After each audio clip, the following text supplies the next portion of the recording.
that the British people are not represented by President Bush, for sure, and definitely not by Prime Minister Tony Blair, who's following along with his new dossier. Bismillah ar-Rahman ar-Rahim.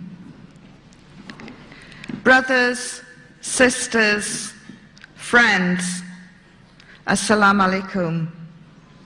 Welcome. It gives me tremendous pleasure to be in New Zealand and to share my story with so many of you tonight. Now I can see a lot of non-Muslims in the room. Just relax, I'm not Islam's answer to Billy Graham. I want to share the story with you so you can enjoy it, maybe understand a little bit more about Islam. The title of the story is From Kabul to Kaaba, but I want to take you back a few weeks before I entered Kabul. I want to take you back to September 11. I bet everyone in this room can remember exactly where they were, who they were with, what they were doing when they heard about September 11. The Muslims that I have spoken to who saw the horrific events unfold on television told me that at the moment of the second plane going into the Twin Towers and realizing it was a terrorist strike, their first reaction was, "Please God, don't let this be the work of Muslims." I was in my newsroom in Fleet Street in London when I noticed people gathering around the television sets that were there. And I shouted over to somebody at the Sunday Express and said, "What's going on?" And they said, "Oh, there's been a terrible accident. There's a plane crashed into one of the Twin Towers in New York." And there's something compelling, isn't there, about live news breaking and live pictures. And I went up and joined everybody else and watched the drama unfold. And then we saw the second plane going in. I've told you about the immediate reaction of Muslims. My immediate reaction was, this is a big, big story. It's bigger than the assassination of JFK, could even be bigger than man landing on the moon. I've got to get out to New York. My reaction was different to those of the Muslims, certainly. By the time I got to Heathrow Airport, the Twin Towers had imploded, the Pentagon had been hit, a plane had gone down in Pennsylvania. America was at war, it was under siege. Her airspace had been closed down, her borders had been sealed, and I physically couldn't get into the country. No matter which airline or which route I looked at, it was impossible. And so I hung round Heathrow in and out for the next 4 days. Finally, I got that ticket for the first flight out to New York. And as I was making my way to the departure lounge, my phone went and it was my boss, the news editor. He said, "There's been a change of plans. We want you to go to Pakistan." I was furious. The contacts that I had been making were in New York. My clothes that I had packed were for New York. I'd never been to Pakistan. I probably needed injections. You know, what is this country? Why do you want to send me there? This is a Middle Eastern thing. Why don't I go to the Middle East? And he said, "No, the story is going to unfold in Pakistan and neighboring Afghanistan." Within 12 hours, I arrived in Islamabad, dressed for New York, which went down very well, as you can imagine. And over the next few days, I started writing about people's hopes and fears for the impending war which was going to happen in neighboring Afghanistan, where the richest country in the world was going to bomb the poorest country in the world. By the end of the week, 3,000 journalists from around the world had joined me. They were in Peshawar, they were in Islamabad, and they were down in Quetta. Thousands of journalists from all over the world, from print, radio, TV, the internet, every form of communication you can imagine. I worked for a Sunday newspaper. I was the chief reporter of the Sunday Express, and I was trying to second guess what the news would be at the weekend. You get a chance to be more analytical, and I'm not a journalist who has ever been spoon-fed from governments. I don't trust them. And so I began to think that the best story was probably in Afghanistan. From the ordinary people, the ordinary Afghan people, I wanted to know what their expectations and fears were, what life was like for them living under the Taliban. We'd read a lot of news. According to Bush and Blair, the Taliban was the most evil, brutal regime in the world. They subjugated and oppressed women. They killed them randomly. The tales that were coming out were terrible. I distinctly remember Tony Blair saying, "These people are so evil, they won't even let their children fly kites." And so I decided, well, I need to find this out for myself. And I went to the Taliban embassy in Islamabad, and I tried 3 times to get a visa, and 3 times I was rejected. And so in the end, with my guides, I had got 2 or 3 guides who were helping me, I decided to sneak into Afghanistan. The idea was planted in my head by the BBC's chief correspondent, John Simpson, who had put on a burqa and put his toe into Afghanistan and said, "Hey, look, I've become invisible." And I thought, well, if the BBC's gargantuan correspondent can become invisible, then surely it will be easy for me. And so we devised a plan that we would be part of a wedding party. I would go in with 2 guides, one from the NWFP province in Pakistan, the other one was born in Afghanistan. And we went in as a group. I put on the burqa, we drove through the Khyber Pass. That was another eye-opening experience. I imagined the Khyber Pass to be about 30 yards long. It was 33 miles long, winding, dramatic, mountainous roads, amazing scenery, traces of British imperialism everywhere. And then we went right down into a dust bowl known as Torkham, and there was no man's land. We got out of the car and started to walk towards the Taliban checkpoint, where some very scary-looking men with great big beards and big black turbans and Kalashnikovs were sitting, waiting. Suddenly I could hear my heart thump, thump, thump in my ears, and I'm beginning to think, maybe this isn't such a good idea. I wanted to turn round and run away, but I'd gone beyond the point of no return. But it was as predicted. I had become invisible. I didn't even warrant a first look, never mind a second look, as we crossed the Taliban checkpoint. I think I was a cross on someone's ID papers. And we went across, we jumped into a taxi, and we headed for the first major city, which was Jalalabad. I was very tense, very excited. I was going to see firsthand what life was like in one of the major cities in Afghanistan, in this male-dominated regime where women were oppressed and subjugated according to Bush and Blair, When we pulled up at the marketplace, I was really surprised, because there, who was doing all the shopping? The men. You can't get Western men into supermarkets or to do the shopping, and there were all these men doing the shopping. I thought, well, this is a good sign.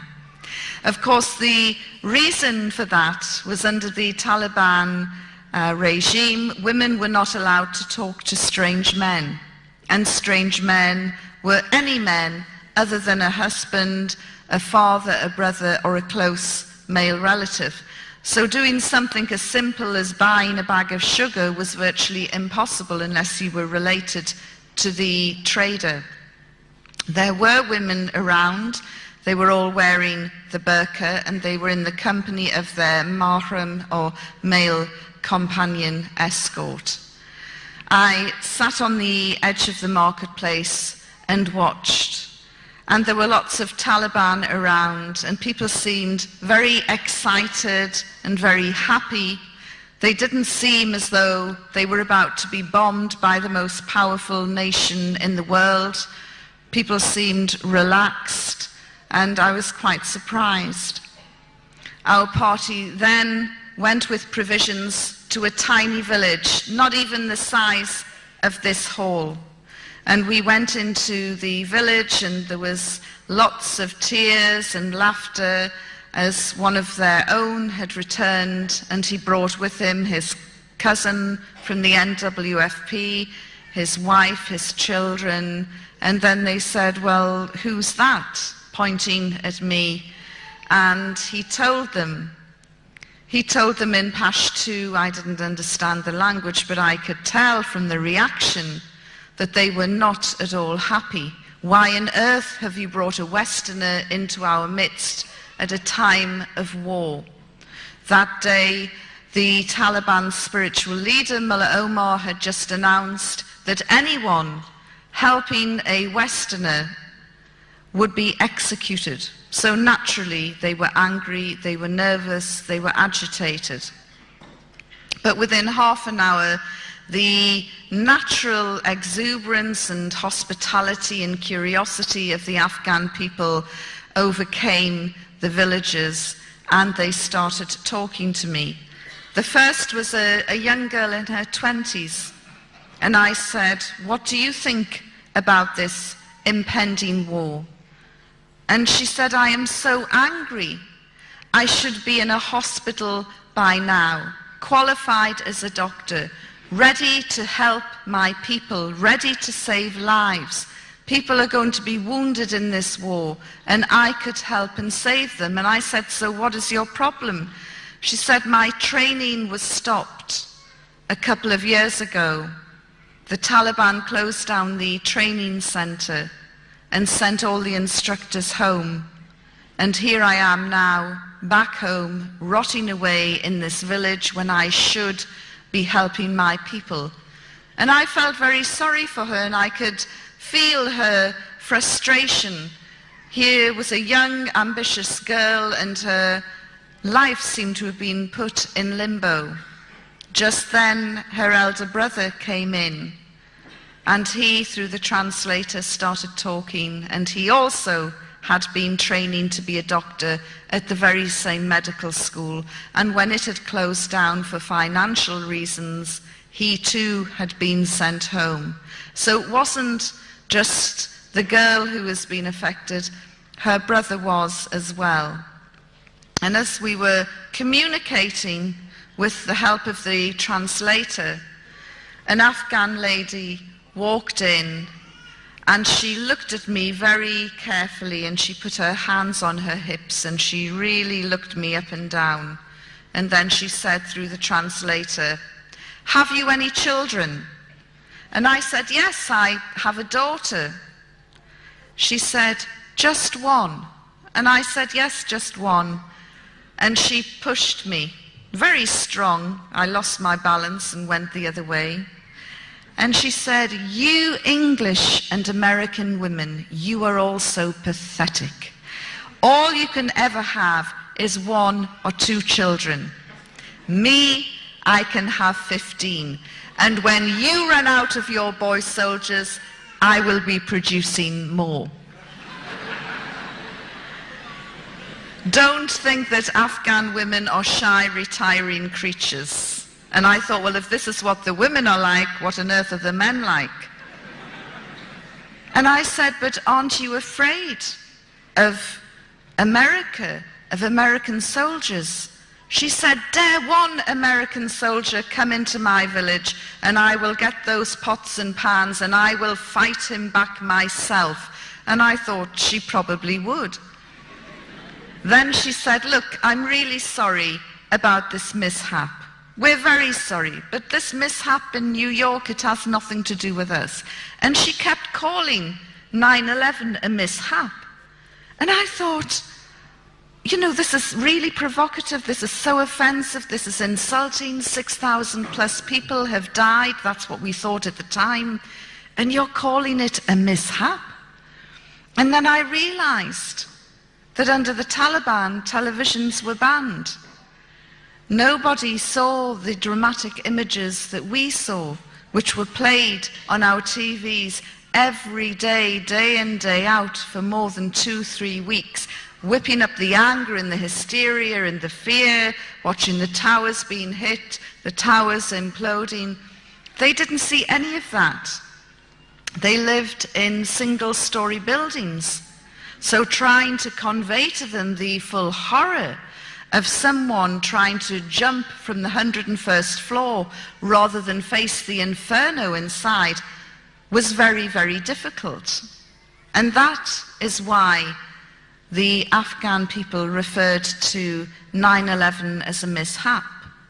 But she said, we're very sad. But what has this got to do with us? Why do the Americans want to bomb us? We didn't do that. And her argument had some logic to it. As the afternoon progressed, I could tell that people were getting more and more nervous by my presence in the village, and we took some photographs after some persuasion, and then we left. We thought we'll head back early. But by the time we got back to Torkham, the gates had closed, these great big metal gates, and we couldn't get through. Apparently Pakistan had sealed the border. They weren't letting anybody in or out. We stayed overnight, and the next morning we went back to the area of Torkham, and again the gates were closed. And I said to my guides, if I don't get back by a certain time, my news editor will raise the alarm and there will be all sorts of panic. And one of the guides said, well, we can go through a smuggling route. And my eyes lit up at this. I thought, this is very exciting.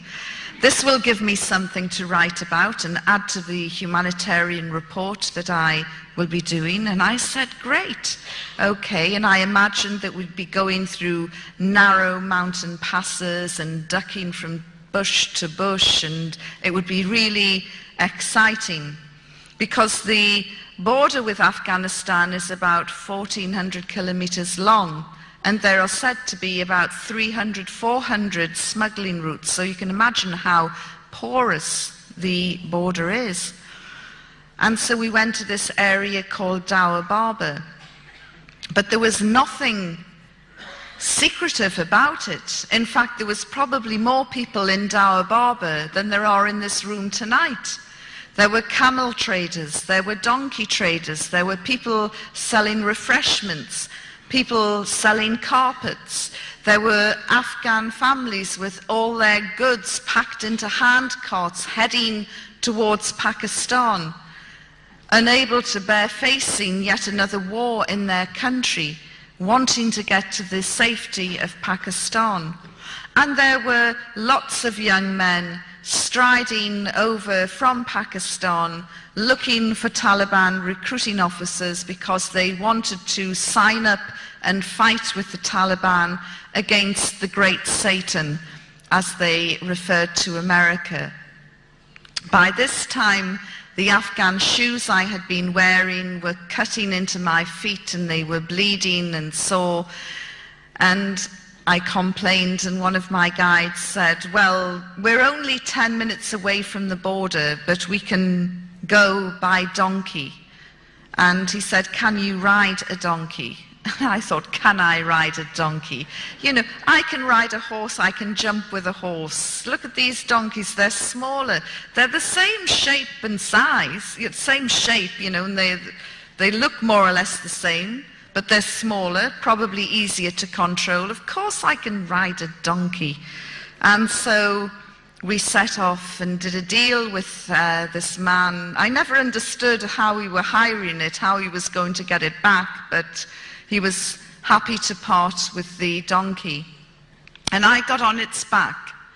Now, I don't know if it sensed that it had an infidel on its back or what, but it just bolted. And it tore through this area.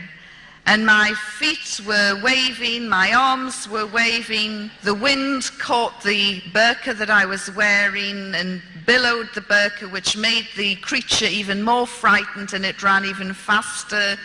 I was screaming, my arms like this. I must have looked like a giant bat trying to balance on this wretched beast which was out of control.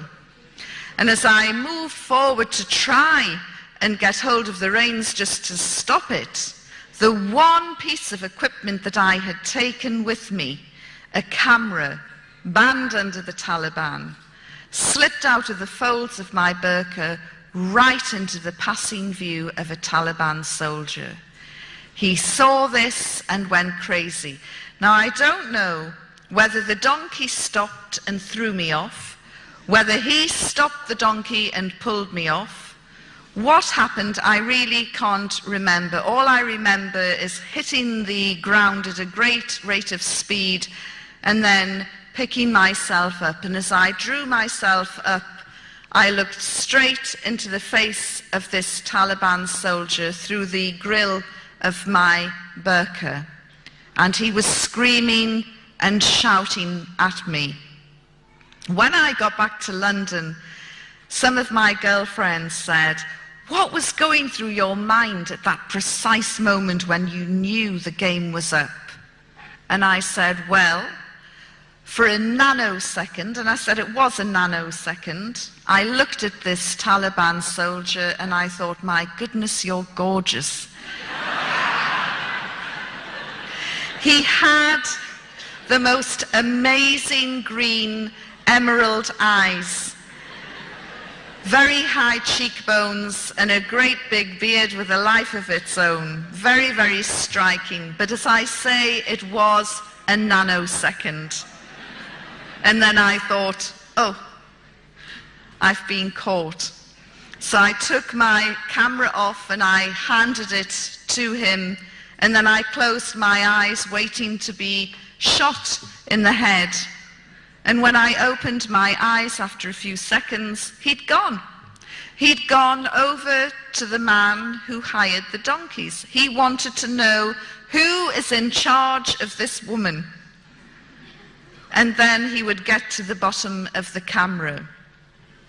I was delighted. I thought, I can get away. He still doesn't realize that there's a Westerner under the burqa. And I turned and went to attach myself to another group to follow them over the border.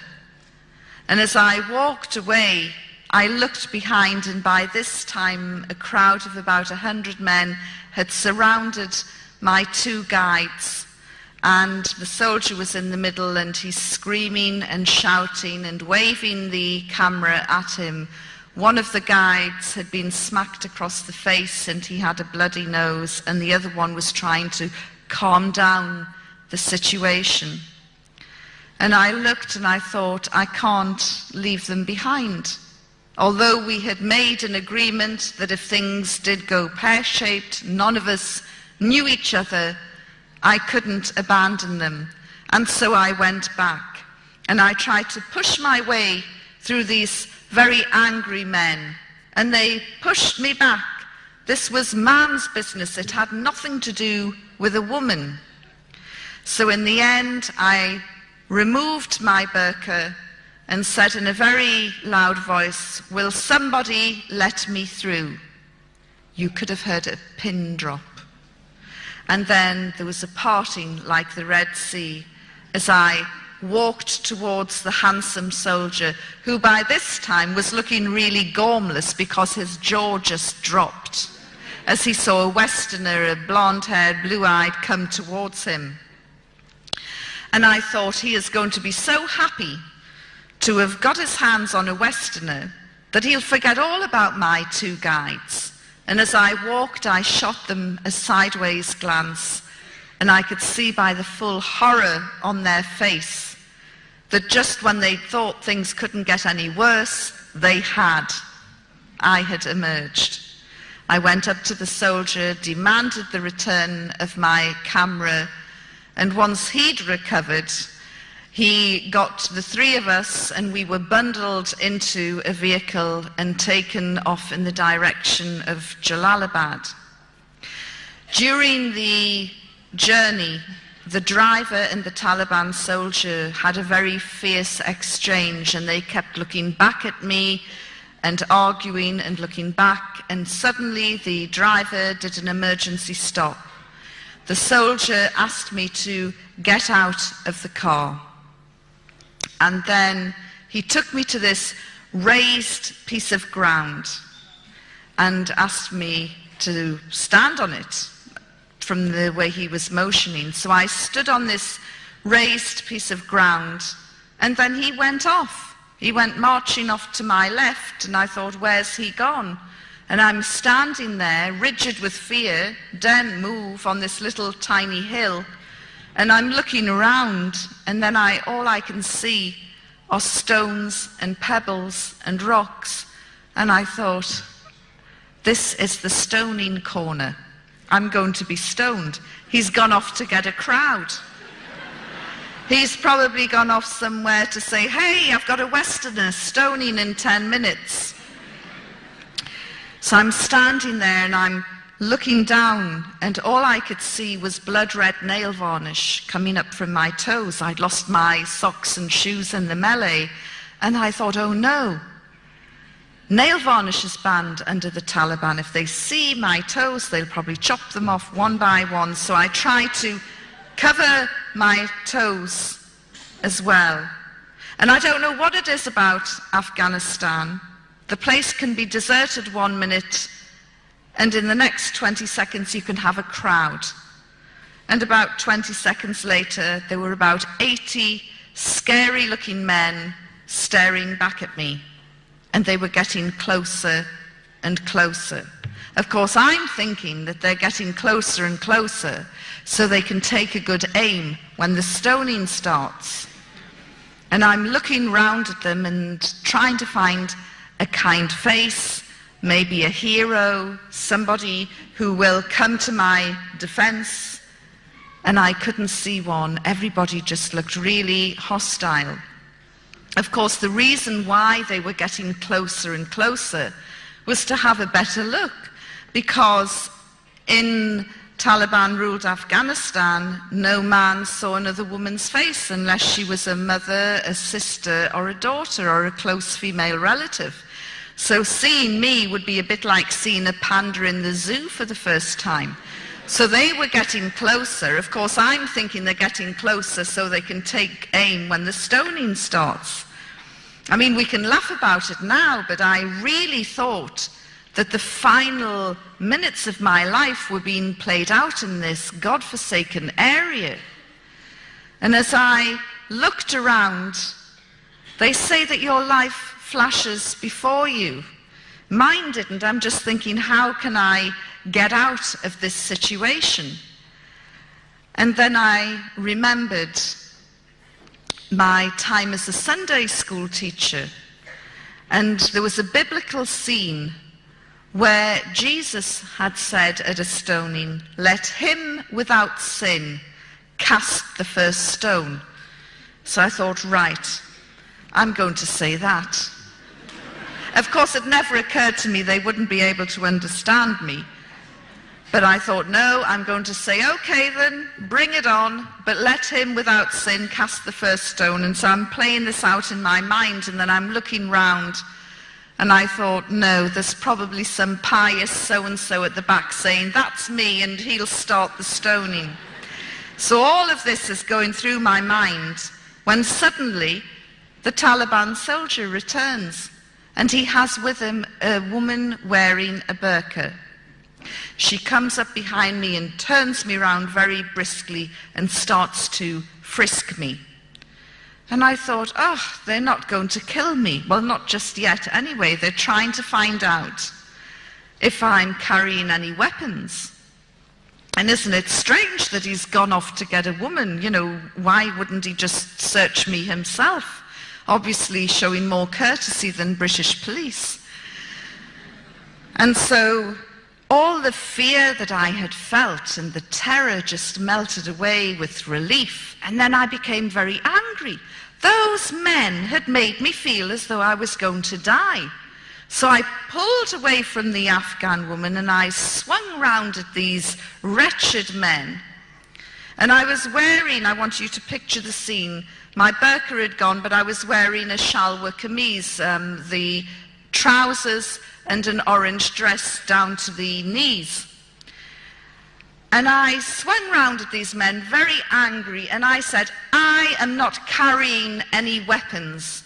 And to emphasize this, I picked up the hem of my dress and said, look. Well, there was a collective sharp intake of breath. And then they all turned round and ran as though the devil was snapping at their heels. I don't know if any of you have seen the Carry On film where the Scottish regiment lift up their kilts at the natives and they run off, but it was the same effect. Of course, this was highly inappropriate behavior for a woman in Afghanistan, as I was to find out. And the lady wearing the burqa swung me back round and whacked me across the face. She was in such a state of shock at this vulgar display. Anyway, having established that I'm not carrying any weapons, I was then bundled back into the car and driven off to Jalalabad. I was taken into the intelligence headquarters and introduced to the head of intelligence, who understood a little bit of English. I apologized for causing any inconvenience, and he asked me to write down my personal details and telephone contacts to prove that I was a journalist. After I had done that, he said, we are about to eat. You must have something to eat. And I said, well, that's very kind, but I need to use the telephone first. And he said, no, you can't use the phone. So I said, in that case, I won't eat either as a guest or a prisoner of the Taliban until I can use the phone. And what started then was the war of attrition, which was to last 10 days. Now, you would think that the most evil, brutal regime in the world couldn't care less if one of their prisoners had gone on hunger strike. But these men were very, very upset. Despite my protests saying I'm not eating, every morning, noon and night, they would bring me food. They would lay out a cloth on the floor, beautiful carpeted floor, by the way, and they would put down some bread, some stew, and some rice, and they would bring in a jug of water and a bowl, and they would wash my hands, and they would tell me in broken English, you are our sister, you are our guest, we want you to be happy. And I thought, what sort of evil, brutal regime is this? Don't they understand the job description? And I'm thinking, you know, this is just a trick. They're trying to soften me up. And then the really bad guys will come in with the electrodes. In fact, isn't it strange? Everything that I thought would have happened to me under this so-called savage primitive regime happened to prisoners in Abu Ghraib, in Guantanamo Bay, and other US holding facilities, which always prompts me to say, thank God I was captured by the most evil, brutal regime in the world and not by the Americans.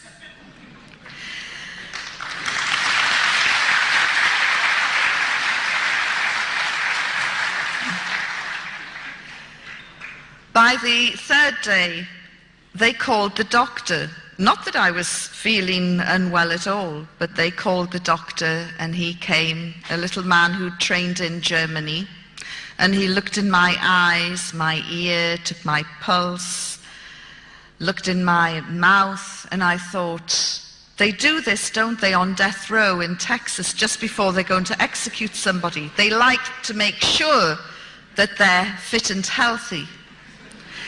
And then he took my blood pressure, and something bothered him because he then took it again. And I said, yes, I know I have high blood pressure. And he said, no, you don't. Your blood pressure is normal. I said, don't be so ridiculous. It can't be normal. You know, I'm about to be killed by the Taliban. How on earth is my blood pressure normal? And he said, look, and he did it again. And it was normal. I said, there you are, 3 days with the Taliban and you've cured my blood pressure. Thank you very much. On the fifth day, there was a little guy called Hamid, the doctor's son actually, who acted as the translator, and he came running into my room very, very excited. He said, you were on the front page of the papers, and he brought in the weekly paper from Jalalabad. And although photographs were banned under the Taliban, there were 2 pictures of me from Reuters on the front page with a little story and headlines that took over half the page. The headlines looked longer than the story. And I said, what does the headline say? And he read it out and he said, it says, the Taliban has cured Yvonne Ridley's blood pressure and she's very happy.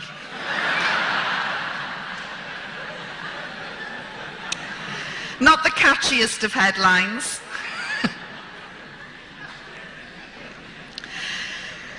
During those 6 days in Jalalabad, a procession of very scary, fierce-looking men came into the room and through Hamid asked me questions, and the interrogations would go on until maybe 8, 9 o'clock at night.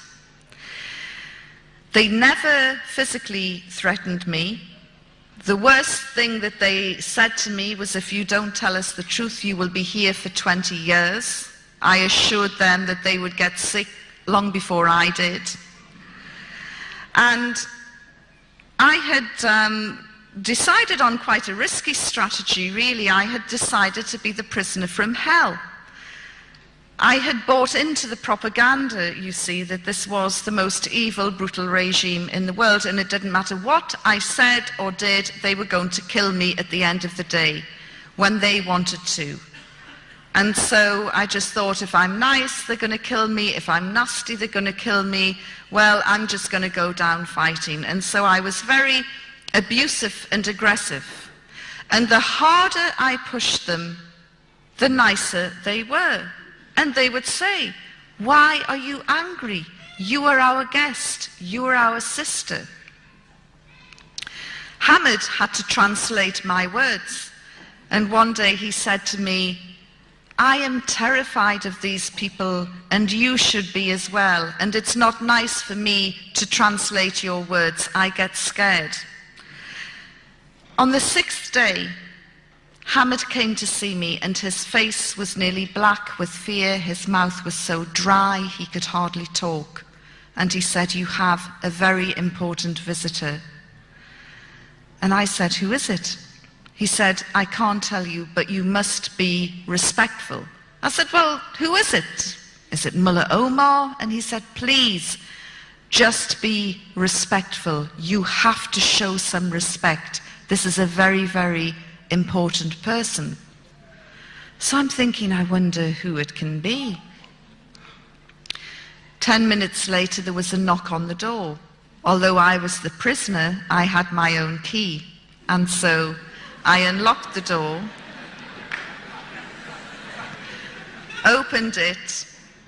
Hamid stood aside, and there in front of me was a man who made my blood run cold.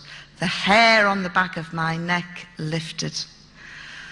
For 6 days I had avoided talking about religion, and there in front of me was a religious cleric, a Milano. And everything in Afghanistan is dirty, ripped and torn and dusty.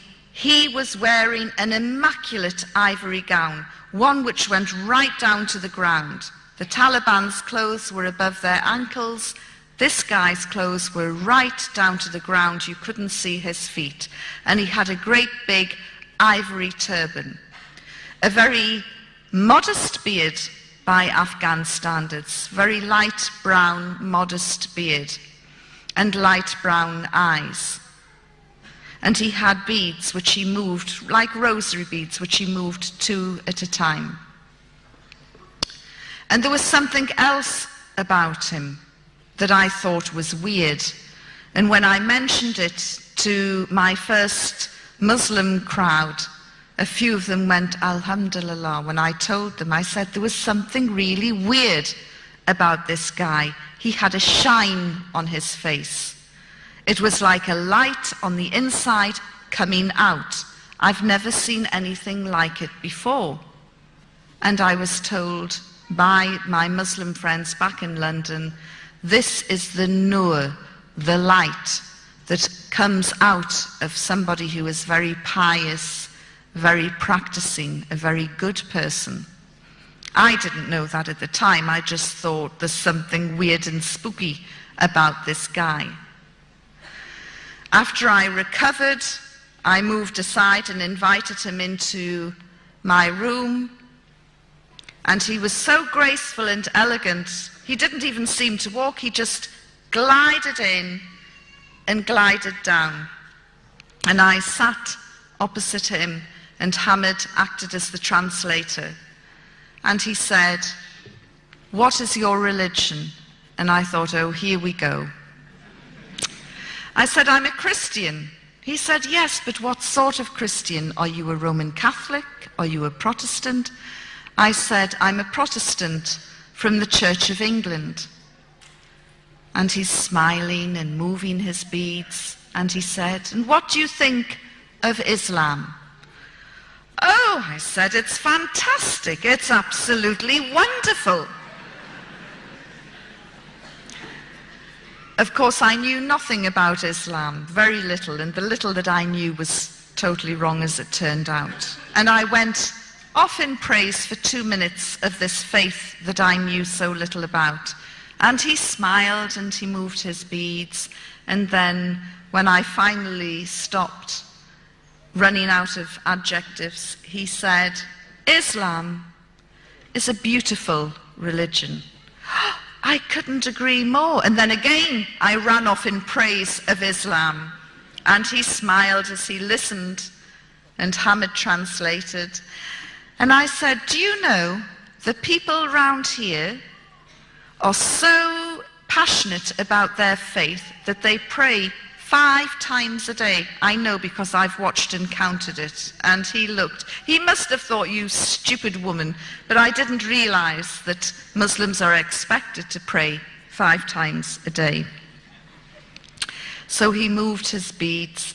And then he said, "So, you would like to convert?" And I thought, he's led me into a blind alley here. If I say, "Yes, I'll convert," he'll accuse me of being fickle and insincere, and he'll say, "Take her away and have her stoned." If I say, "No, I'm not interested," he'll say, "How dare you insult Islam? Take her away and have her stoned." So I'm trying to come up with the right answer. And then in the end I said, "Look, I can't make such a life-changing decision while I'm in prison, but if you let me go, I promise I will read the Quran and I will study Islam." And he smiled and he didn't say anything more, and he rose up and he glided out. Hamid went scuttling after him, and he returned a few minutes later and he said, you're going home on a Red Crescent plane. Well, I punched the air and congratulated myself for having dealt with this Milana, this religious man, in such a clever way. And within a few minutes, the little goods that I had accrued were in a plastic bag, and off I was in a truck heading for Kabul. 7 hours later, after a dusty, bumpy ride, we came into Kabul and drove straight past the airport. But I was okay. I just thought, well, there are other Westerners being held by the Taliban. We're probably going to pick them up. All I know is that I'm going home on a Red Crescent plane. That night, I was to find out another aspect to the character of the Afghan people. They don't like giving you bad news. They don't like telling you anything that will upset you or cause an adverse reaction.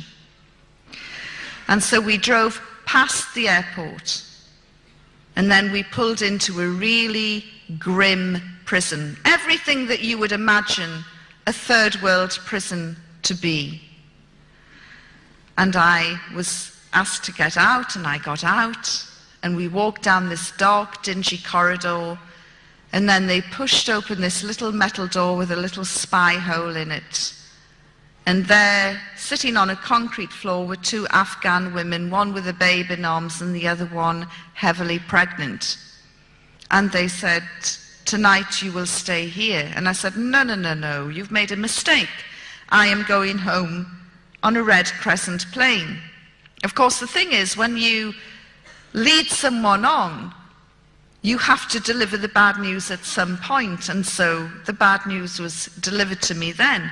You're going nowhere, you were a bad woman, you entered our country illegally, without a passport, you have to be punished.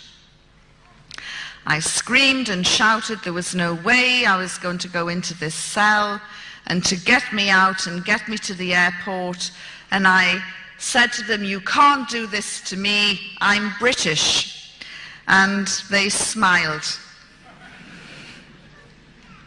Just then, another cell door opened, and 6 women wearing hijabs came out, and one of them said to me, are you from the Red Cross? I said, you speak English? And she said, well, I'm Australian. These 3 are Germans, and the other 2 are Americans. And I went, oh my God, you're the Christians, the charity workers who were locked up for trying to convert Muslims to Christianity. And they said yes. And I said, look, there's been a terrible mistake. I'm supposed to be going home on a Red Crescent plane. Will you tell these people? And the women all spoke the language.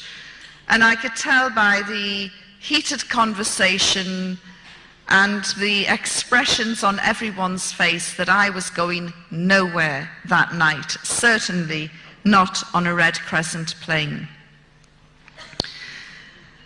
Deanna Thomas, the Australian girl, said to me, look, why don't you stay in our cell tonight, and then we can sort this mess out later. And in truth, I hadn't had any female company for over 6 days. These girls spoke my language. Furthermore, if I ever got out of this hellhole, I might have an even better story to tell. So I said, yes, okay. And I followed them into their cell, and I looked around, and it was so grim. It's everything you would think a third world prison to be. And suddenly I broke down and I started to cry, the first tears that I had cried since my captivity. And I said, well, the Taliban have finally broken me. And amid the sobbing, I felt for my cigarettes, because although cigarettes were banned under the Taliban, when they realized I smoked, they gave me lots of cigarettes. So I pulled out my cigarettes, and I was about to light up when I just said, oh, does anybody mind if I smoke? and the tears were coming down, and I'm sobbing and about to light my cigarette when they all said, yes, this is a no smoking cell. How could I find the only no smoking cell in Asia? How unlucky can you get? They said, look, if you must smoke, go outside into the courtyard. We're about to have a meeting. Suddenly, my nicotine craving went, and I said, a meeting? And they said, yes, we have 2 meetings a day. And I'm looking round, and I'm thinking, what happens round here that they have 2 meetings a day? It's the escape committee. They're digging a tunnel, and this is a progress report. So I said, do you mind if I listen in to your meeting? And they said, no, not at all. So I suddenly forgot about my cigarettes for the time being, and I sat on the edge of this bunk bed, and the 6 girls sat in a circle on the floor, and then they pulled out their Bibles. And I'm thinking, I don't believe this. They have been charged under Sharia law with trying to convert Muslims to Christianity. They're in serious trouble. They could be executed. And now they're getting their Bibles out. And I'm looking at the door expecting the Taliban to come bursting in and beat them up or do something horrible to them. And nothing happened. Of course, as I did read the Quran later, it states quite specifically that we must, as Muslims, protect people of the book, i.e. Jews and Christians, and we must allow them to carry on and carry out and perform their faith. And this is exactly what the Taliban were allowing the Christians to do, although I didn't realize it at the time. So they read from the Bible, very loudly, a passage appropriate to their position. And after 20 minutes, they put their Bibles down and pulled out handwritten pieces of paper. And then they started to sing. Now, I can tell you, as you know, I was a practicing Christian in those days. And when I say practicing, I probably went to church maybe twice a month, which in some people's eyes is bordering on fanaticism. And we would sing, you know, these Victorian hymns, and they started singing, not Victorian hymns. We are talking very loud, very robust, happy-clappy, full-on Southern Baptist style, hallelujah type singing. So this started, and at that point I went outside into the courtyard and I smoked 3 cigarettes off the trot. The azan, the call to prayer, started, and I thought, I don't believe it. I've got Muslims on that side of the wall, Christian fundamentalists in that cell. No wonder that religious cleric was smiling as he left me. He probably thought, she won't convert? Well, feed her to the Christians. Although I make fun of them, I have to say that those 6 girls were incredibly strong, and their faith did get them through their ordeal, which lasted much, much longer than mine. After they'd finished singing, they then started praying. And again, it was really full-on, in-your-face, hallelujah type praying. In fact, at one point, they were all shouting different things, and at one point I could hear one of the girls, I think it was the American girl, Heather, shouting, Lord Jesus, show me the way out of here. And I have a very gallows sense of humor, and I felt like shouting back, straight down the corridor and turn left, but there's a great big Talib there. That night, I slept on this concrete floor with a very wafer-thin mattress. And when I woke up the next morning, I was given a change of clothes. In fact, I'm wearing the prison clothes now.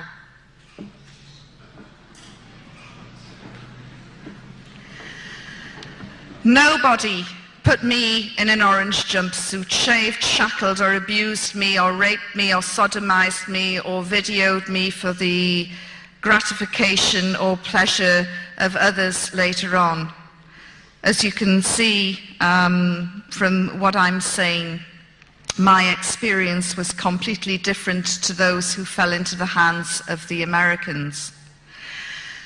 So that morning, a new change of clothes, so I set about washing the old ones. And one of the German girls took me into the courtyard and gave me a metal bucket and took me to a hand pump, and she said, "You can get your water from there." And I'm looking at this contraption which looked as though it had come from one of those old Western movies, and I started cranking it. And eventually some water came out, and I'm saying, "This is amazing. How do they heat it underground?" And she started laughing. She said, "It's cold." I was given a pumice stone and some soap flakes, and I set about washing my clothes. And I then hung them on the washing line in the prison courtyard. Within 5 minutes, I'm sitting trying to enjoy the last days of the summer sun, and the prison governor came in, a great big man with a huge beard and really a very scary looking dude. And he came in, and in broken English he said to me, he growled at me, "Remove those garments." And I'm looking, I said, "It's my washing. Remove them now." And I said, "I can't. It's my washing. I am washing my clothes. This is a washing line. We dry our clothes on the washing line." "Well, cover them up." And I'm looking, I said, "You stupid man. You've obviously never done the washing in your life. How on earth will it dry if it's covered up?" So he stood there for a couple of moments, and then he said, "Well, take those items down." And he looked the other way and sort of pointed. And I realized he was talking about my underwear. And I said, "No, this is the female wing of the prison. If you don't like what you see, clear off." He said, "Remove them." And I said, "No, if you don't like them, you remove them." And I thought he was going to explode on the spot. He then went storming off, and he returned 15 minutes later with the Deputy Foreign Minister of Afghanistan. These people are about to be bombed by the most powerful country on earth, and a diplomatic incident was unfolding as a result of my underwear.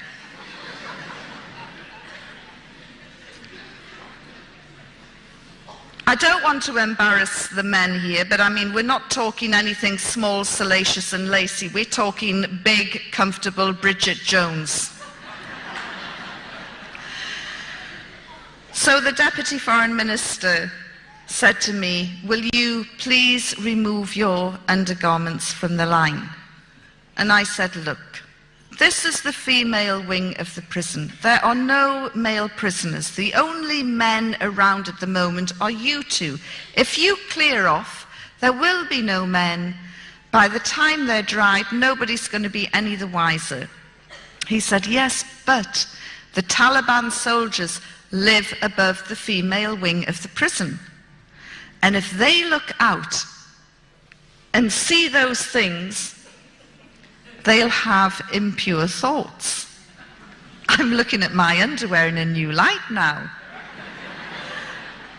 I said, "There's a very easy solution to this."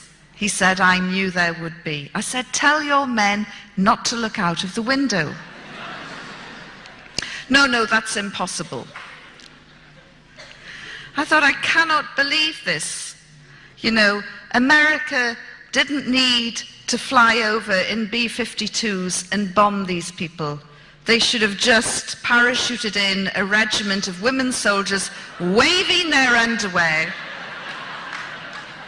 and the Taliban would have gone.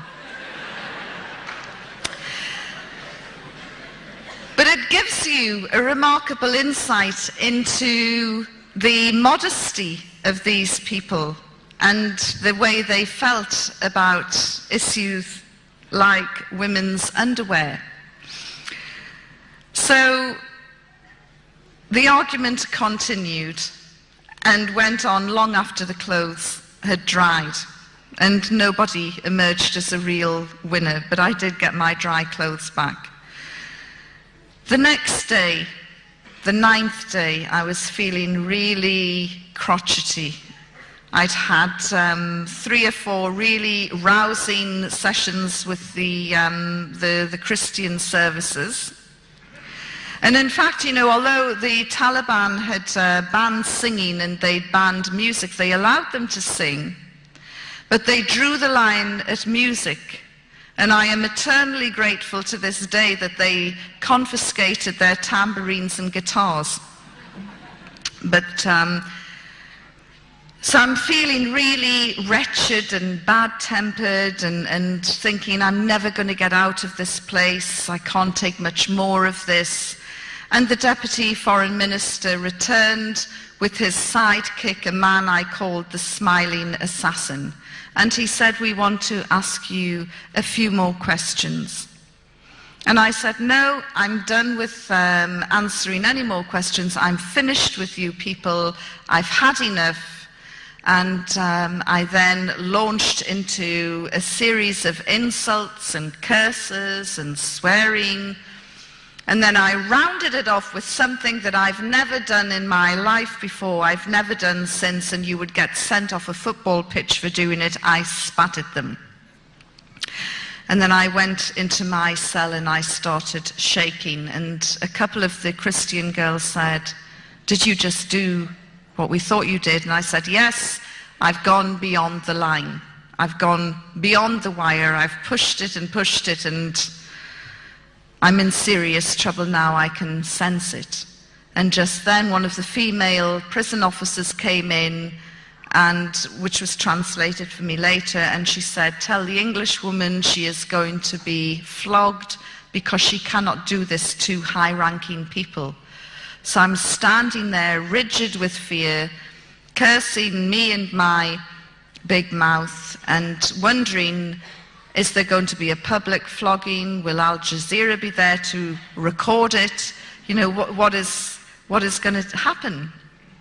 And I'm standing there rigid with fear, and about 10-15 minutes later, we heard the gates open in the courtyard, and Heather, one of the American girls, came running in, and she said, "They've returned.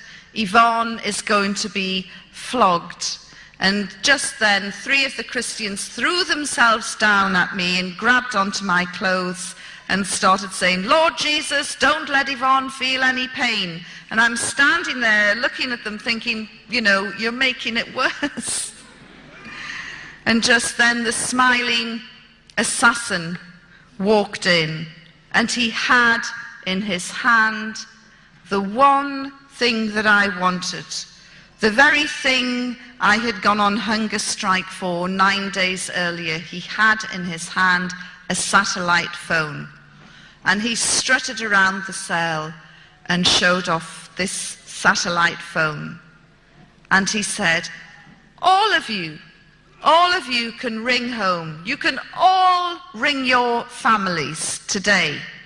Apart from her, the English woman, she's horrible and she spat at us and she has to be punished. So it's interesting, this is how the most evil, brutal regime in the world decided to punish me. They allowed my cellmates to ring home, which was fantastic for the Germans. They hadn't, and all of them, they hadn't spoken to their family for 2 months.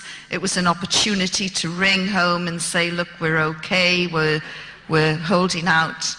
And then one of the German girls went to the smiling assassin and made a special plea and said, look, Yvonne needs to talk to her daughter. Please let her call home. And he said, no, she's a horrible woman. She has to be punished. And as I say, that was my punishment, which I, looking back, think shows a degree of wisdom and insight on their part, which is more than can be said for my behavior. And my only mitigation is, look, I hadn't eaten for 9 days and I was starting to get fractures. That afternoon, the senior officers returned and they removed me without warning, got my things together and said, you're going. And then they took me out of the prison and upstairs into the Taliban sleeping quarters. And one of the senior officers had vacated his room and said, you complained about the prison downstairs, is this good enough for you? And it was a very nice room by Afghan standards. And he said, tomorrow you will go home, inshallah. And I said, what is this inshallah you keep using at the end of every sentence and it never ever happens? Of course, I now know inshallah means God willing. And they put me in this room, they gave me the key, I locked myself in. I had a fantastic view over the city of Kabul, looking right up to Kabul Hill where all the anti-aircraft units were. And I sat on the bed contemplating my future, wondering if and when I'd ever get out. They kept saying, tomorrow you will go home, inshallah, but inshallah it never happened. And so I was wondering how genuine they actually were. Why had they removed me from the Christians? Was this my last night on earth? Would they execute me tomorrow? I really didn't know. All of this was going through my mind. And then suddenly there was a huge rip, as though somebody had just torn the sky open. And there was a great big light. And it was the start of the war. That night, America and Britain dropped 50 cruise missiles on Kabul. You can hear a cruise missile from 20 miles away. These were coming within a quarter of a mile of the prison. I had covered wars before, and I don't know why it had not occurred to me then, but it certainly occurred to me that night. These bombs don't discriminate. There's nowhere to run, there's nowhere to hide. Civilian, military, man, woman, child, these bombs cannot tell the difference. I'm going to be blown apart by a British bomb. I've got no doubt Tony Blair will blame the Taliban, and that will be the end of that. And it was truly terrifying. And I also thought, there is no way the Taliban will let me go now. Absolutely no way at all. And the next morning, there was a knock on my door, and I was told, please, there is a vehicle outside. We are going to release you. I couldn't believe it. But sure enough, there was a vehicle. They put me in it. We drove down from Kabul, through Jalalabad, down to Torkham, and eventually, after some shenanigans, I was handed over to the Pakistan authorities. And as I walked back across no man's land, the camera lights went up and the journalists started shouting, how did the Taliban treat you? And in truth, up until the point that I was released, I still didn't trust them 1 inch, and I thought everything that they were trying to do had a hidden motive. It was only at the point that they released me that I thought, you know what, they were quite an honourable bunch of guys. So when this journalist shouted at me, how did the Taliban treat you? I thought for a while, and then I said, with respect and courtesy, this is not what the Western media wanted. The Western media wanted Abu Ghraib tales. They wanted abuse, rape, torture. They wanted to see scars. They wanted to see tears. There was nothing I could give them other than the truth. And sadly, for some people, the truth is never enough. When I got back to London, about 2 weeks later, one of my guides on the Pakistan side called me, and he said, "Madam, the village that you visited has been bombed by the Americans." That was the village Karma, which is smaller than this hall we're in now. And I said, "Look, Pasha, I know these terrible things happen in the fog of war. And it's awful, but these accidents do happen." And he said, "But madam, how can you accidentally bomb a village the size of Karma 3 days running?" Now then, the Americans were telling us all about their strategic strikes, their surgical strikes, their B-52 bombers coming at 30,000 feet. Karma wouldn't have even looked like a dot from 30,000 feet. It was quite clear to me that this was indiscriminate bombing of civilian areas. And in many ways the Taliban were to blame, because they kicked out all of the Western journalists. Whatever you think about journalists, we do have our functions and our role. We are the eyes, the ears, the witnesses. And by kicking out all of the Western journalists, they ensured that Britain and America could and would bomb indiscriminately across the country, slaughtering innocent civilians, which they did. That propelled me into the anti-war movement and made me become very, very active as an anti-war campaigner. At that same time, I remembered the promise that I had given to the religious cleric. And I thought, well, against all the odds, they kept their word. While they hung on to the Christians, they let me go. And really, I should keep my promise now. And I started to read the Quran. Very soon, groups of Muslims found out, and somebody gave me a wonderful English translation by A. Yusuf Ali with an index in the back. So I thought, great, I'll get this over and done with very quickly. I'm going to cherry pick and I'm going to read all about the subjugation and oppression of women and what promotes people to slam planes into towers. So I started cherry picking and going through all the women's issues. And then I had other Islamic literature to support my reading of the Quran. I couldn't believe what I was reading. The Quran makes it perfectly clear, crystal clear, no two ways about it. Women are equal in spirituality, worth, and education. Furthermore, the first convert to Islam was a woman. The first martyr to Islam was a woman. Women played major roles right from day one in Islam. They fought alongside the men. The Prophet, peace be upon him, picked out one particular woman and singled her out for praise during a battle, the Battle of Ehud, and he said, everywhere I looked, this woman was there, protecting me, fighting with me, fighting alongside me. I thought, where have we got this idea that women are oppressed and subjugated? Where do we get it from? Who put the poison in our minds? I then looked at property rights, inheritance rights, divorce rights.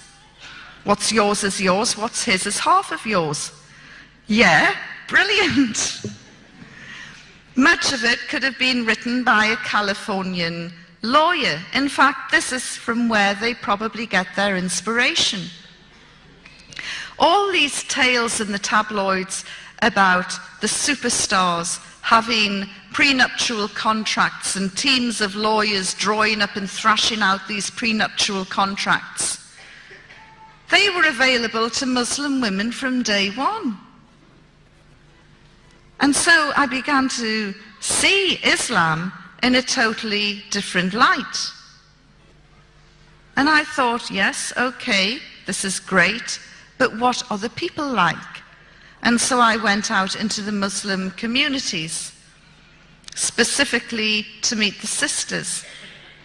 And it didn't matter where I went in the world, whether it was Pakistan, or whether it was Saudi, or Canada, or America, or Australia, and now New Zealand. The Muslim women I have met, whether they have been formally educated or not, are resilient, strong, politicized, internationally aware, multi-skilled, multi-talented. A few years ago, I would have looked in this room and picked out everyone wearing a hijab, and I would have thought, oh, look at those poor, oppressed women. How did they manage to sneak out of the home to come here? Now I'm looking and I'm trying to work out who is the engineer, who is the doctor, who is the lawyer, who is the teacher, who is doing the PhD, who's doing the MA, who's raising kids at the same time, supporting their man, running a business, a charity, who is the backbone of the community. I see incredibly diverse women. And I remember a sister in Canada who said to me, Yvonne, my head might be covered, but my mind is not. And the most valuable lesson that I learned from the sisters that I met is never ever again will I judge a person's freedoms and liberties by the length of their skirt. So this was wonderful. The other thing that I learned about the Muslim community is it has an incredibly gossipy network. And I could visit somebody in Glasgow one day, and by the next morning I'd get a phone call from somebody in Karachi saying, I hear you were in Scotland. How did it go? The communication is amazing, but sometimes there were Chinese whispers and people had false information that I had taken my Shahada, the oath to become a Muslim. And I remember one day, I'm sure many of you in this hall will have at least heard the name. One day I got a phone call from Sheikh Abu Hamza al-Masri, the fire and brimstone cleric from Finsbury Park Mosque, who is currently detained at Her Majesty's pleasure in Belmarsh. And he rang me up and he said, Sister Yvonne, welcome to Islam. And I said, well, thank you very much. However, I hate to disappoint you, but you're a wee bit premature. I haven't taken my Shahada yet, but, you know, I will get there, inshallah. And he said, well, take your time. This is going to be the most important decision you ever make in your life. Don't be rushed into it. Don't be pressurized into it. Make sure that you read as much as you can. Be convinced before you take your Shahada. We are all making dua, prayer for you. And I thought, I can't believe that this is the fire and brimstone cleric from Finsbury Park Mosque. The tabloids love to hate him because of his hooks and his eye patch, and they really have demonized him. And I said, well, thank you very much for your understanding. I will keep you informed with my progress. And I was just about to close the line when he said, well, there's just one thing I want you to know. And I said, well, what's that? He said, well, if you go out tomorrow and you're hit by a bus, you will go straight to hellfire. I said, thank you, and closed the line. And that made me nervous. It made me very nervous. So I took a copy of the Shahada and I carried it round with me. And I would address meetings like this and I would say, look, if you come across an accident and you hear someone shouting for 2 Muslim witnesses, please come running fast because it's me trying to get in before it's too late. Happily, there was no such accident. And on June the 30th, in 2003, at 11:30 in the morning, I took my Shahada and declared my belief that there is only one God and that Muhammad, peace be upon him, is his messenger.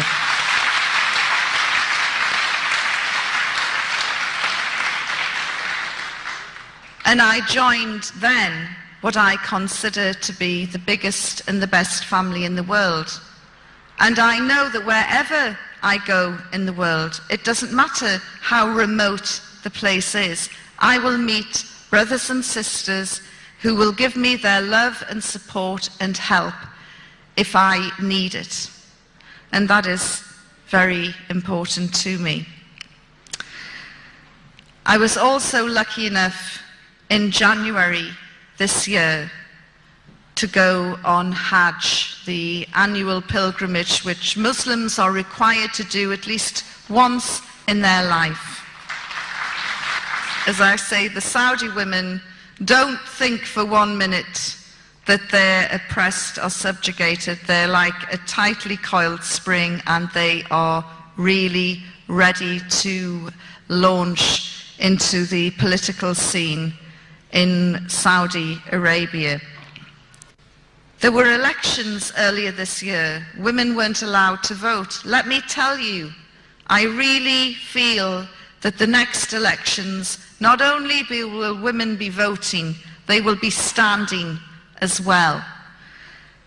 These women are really, really remarkable, and as I say, they're in the wings and they're ready to launch.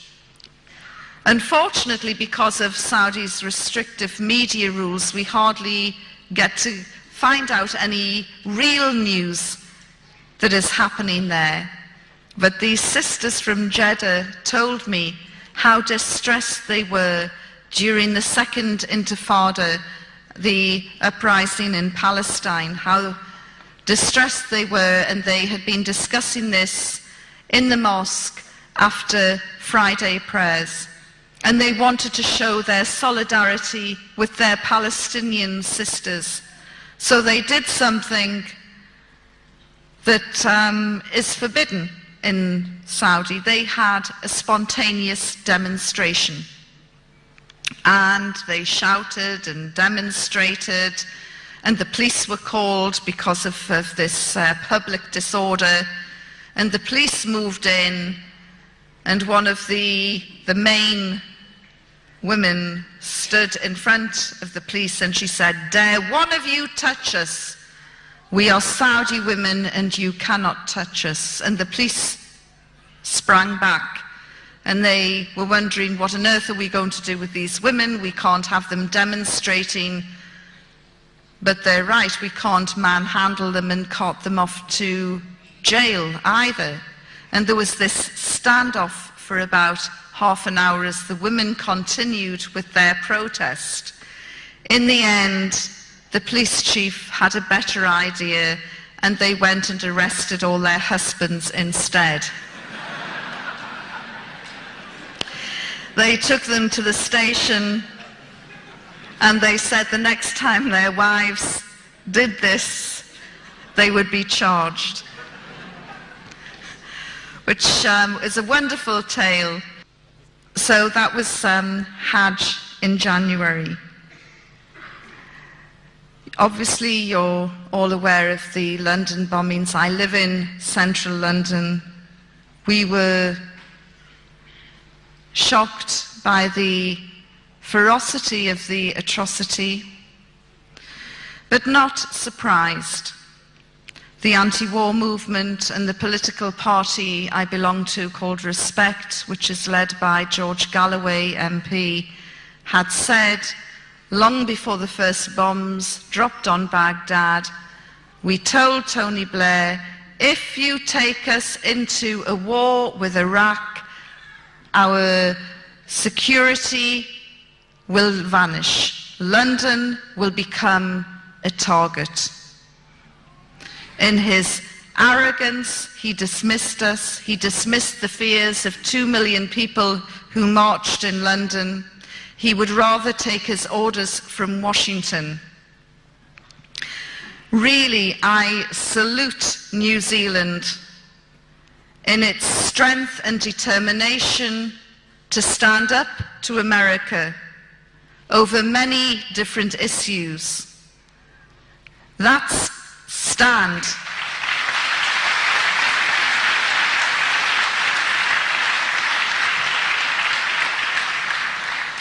it should be me applauding you.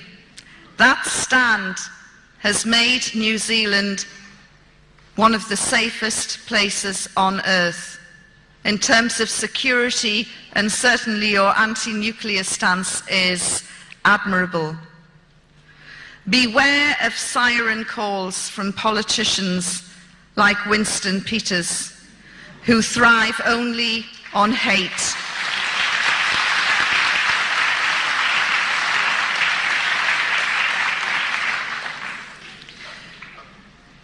You have a very important election coming up soon.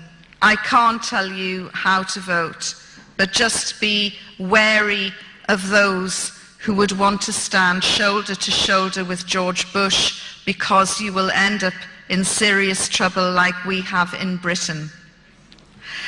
Thank you very much for listening to me. I am really looking forward to hearing your questions and observations.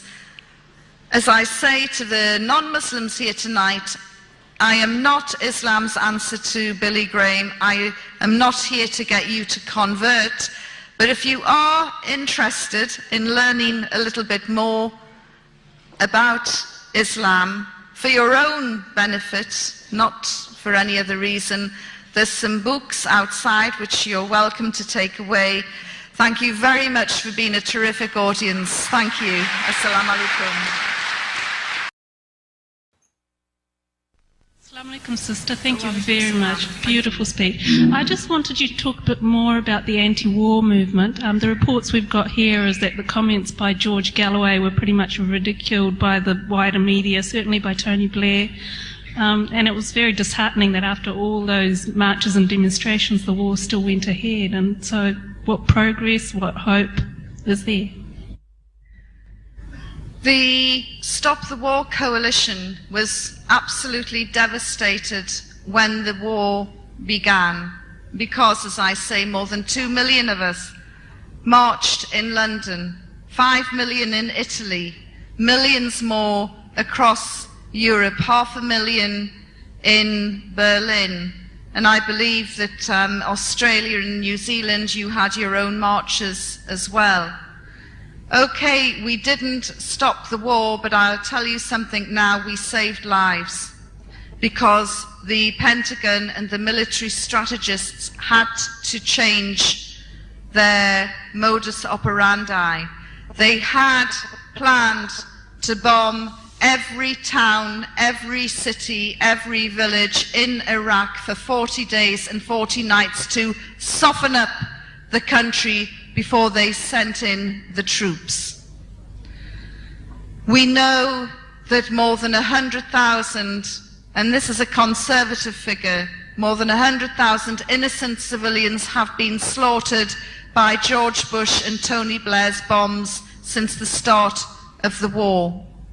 I was speaking to a Sheikh Majid al-Ghaud in Fallujah a few weeks ago, and he said that their estimates are that the figure is nearer 500,000. But the anti-war movement goes on. It's very, very active. And the backbone of the movement is supplied by the Muslim community in Britain, by the Muslim Association of Britain. Hundreds of thousands of Muslims marched alongside hundreds of thousands of people from the left, socialists, people from the right, people from all walks of life on February the 15th, 2003. And as I say, we didn't stop the war, but I'm sure that we saved lives. And what we have done is we have ensured that Britain certainly will no longer go into any military adventures with George Bush, because if Blair dare take the army, the British Army, into any other military adventures, any other illegal wars, we in Britain will not only march, we will riot and we will bring him down.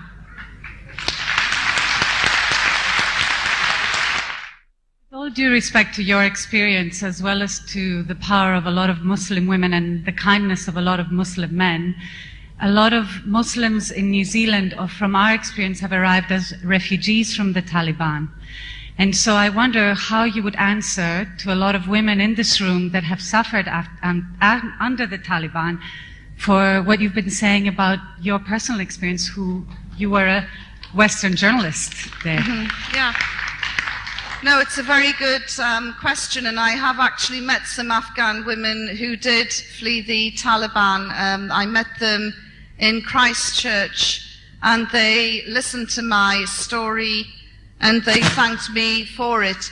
The reality is that the Taliban were no more brutal than the previous regime, and certainly this regime leaves a lot to be desired. For instance, the prison where I was held, I returned. I've been back to Afghanistan 4 or 5 times, and I went to it, and it is jammed with young girls aged 12 to 16 whose only crime is that they've run away from home because they don't want to be sold off as child brides, a practice that the Taliban had stamped out. And these child brides are expected to marry men twice and 3 times their age. Yes, the feared Vice and Virtue squad has gone, but in Herat it has been replaced by another equally odious group. Loosely translated, it's called the Chastity Squad, and these are pulling in young girls aged 12 to 16 again and having them internally examined to see if they are still virgins. There are no career women emerging from the rubble of Afghanistan. There are a few little green shoots of hope, but that's about it. Karzai made such a big deal when he announced that Seema Sama was to become the first Afghan women's minister. I went to Afghanistan in February 2002 to interview her. I couldn't even find her. The Karzai government hadn't even given her an office in the government building. It was all lip service, and she was eventually hounded out of that position in the summer with death threats. The only success story in Afghanistan at the moment is the production of opium, which has made Afghanistan the #1 heroin producer in the world. The city where I was held, Jalalabad, now has hardcore porn for sale in DVDs in the front windows. These are, I live in Soho, London's red light district, and I can tell you now, these DVDs wouldn't even be sold under the counter in Soho, but they're in the front windows in Afghanistan. What we have given the Afghan people is drugs and porn, and I'm no doubt sure they've got the rock and roll as well.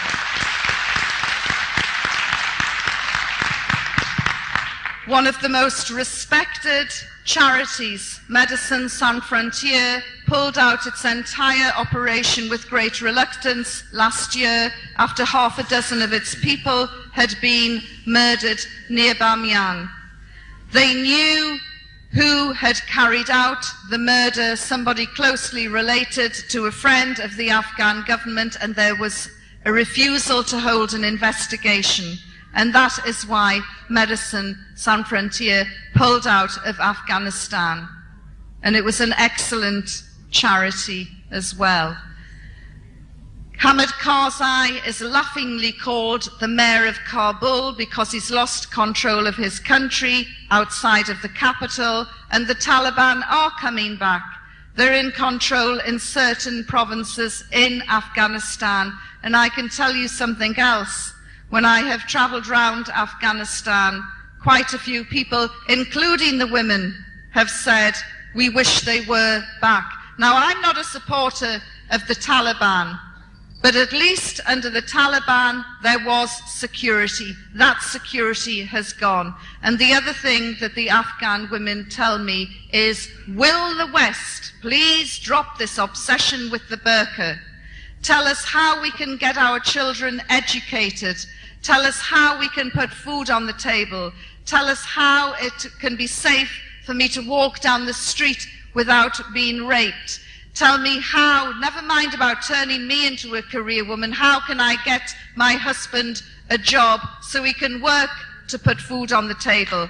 When you've sorted this out, then we'll talk about the burqa.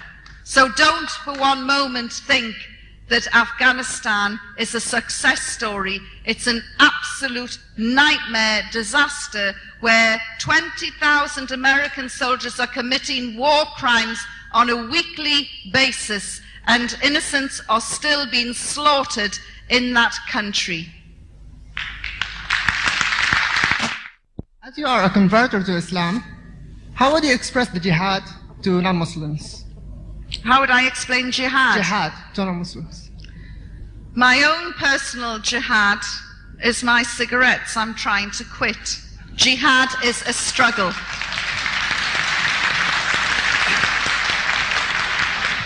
Sister Yvonne. There are many levels, but that is my jihad at the moment. My question relates to your time as a journalist and the workings of the media.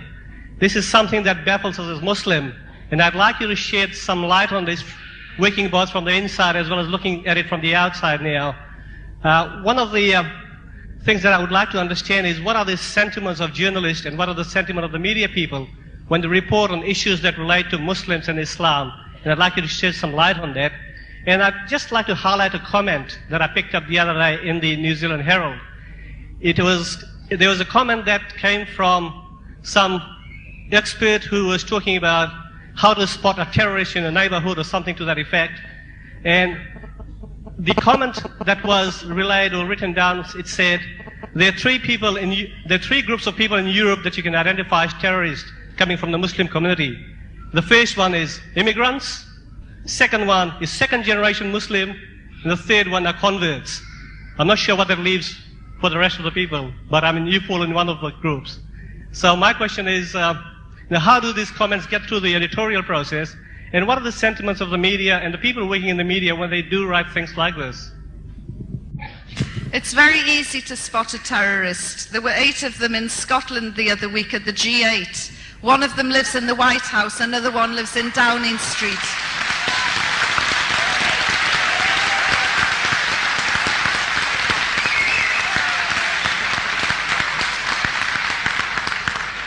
And the biggest terrorist, the biggest war criminal, is in Israel. He's called Ariel Sharon.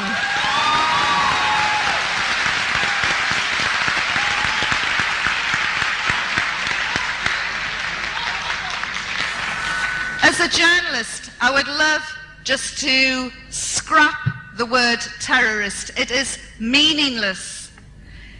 Nelson Mandela, one of the most revered statesmen in the world, was called a terrorist by Margaret Thatcher. If you ask an Afghan farmer what is a terrorist, he'll tell you it was the guy who flew over his land and in a B-52 bomber and dropped bombs that are still exploding, killing and maiming today. If you ask a Palestinian child what is a terrorist, she'll tell you it's the Palestinian soldier who killed her sister. If you ask a Chechnyan what is a terrorist, he will tell you it is Putin who is using the war on terror to slaughter the Chechnyans. We all have different definitions of terrorists. I would completely, as a journalist, like to ban the word. And as for journalists, these are very troubled times, and finding good journalists is very, very difficult. But there are a few, and what I would say to you all is to go onto the internet and find them and learn to trust your sources and try and seek corroboration. The media has done a great disservice to the Muslim community around the globe. Part of it is due to ignorance, and part of it is due to an Islamophobic attitude by some of the newspaper publishers. And while we're on the subject, I would just like to address the agenda program on Sunday, which featured a Muslim who said that our universities in New Zealand are in the hands of Muslim radicals that have become breeding grounds for Muslim radicals. He was talking absolute, complete nonsense, and this is one of the most disgraceful pieces of journalism I have seen since I've been here. There is no corroboration to his story. He has an axe to grind. He's a very unhappy young man. And what he said was completely untrue. I have been to Auckland University today and more or less said that. We are living in very dangerous times, and we have to be careful to be able to disseminate what is true and what is not. And we have to be very, very wary of the siren calls. And what I would say to Winston Peters is, there's a village in New Zealand looking for its idiot. You'd better go home, mister.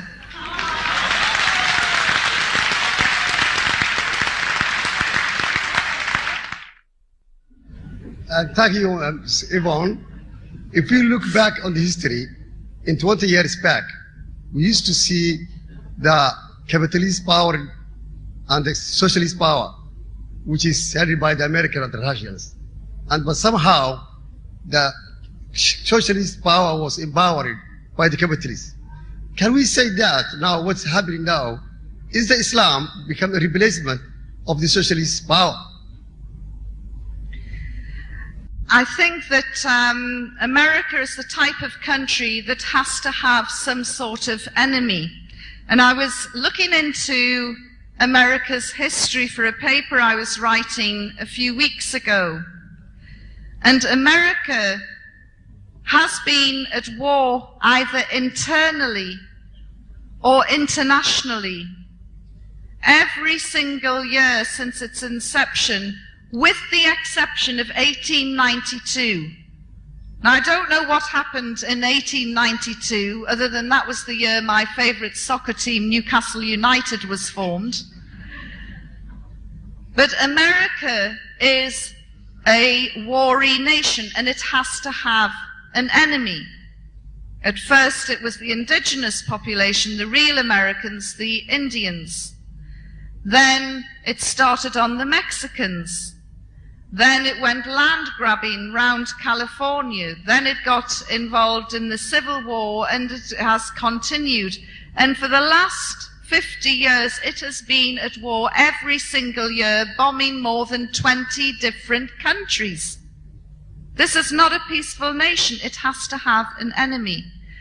Communism has gone, and it has been, I feel, replaced by Islam.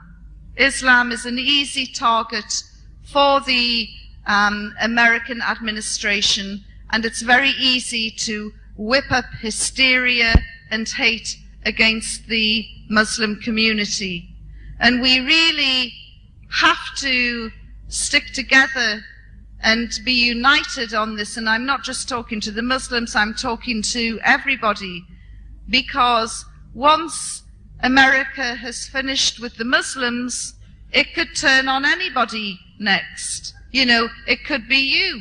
So, you know, these are very dangerous days, and that's why I would urge you to be very careful when you see big scare headlines demonizing the Muslim community.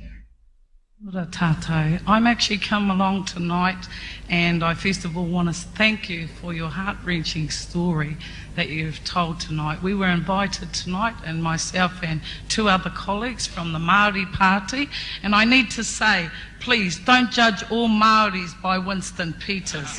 He does not represent us.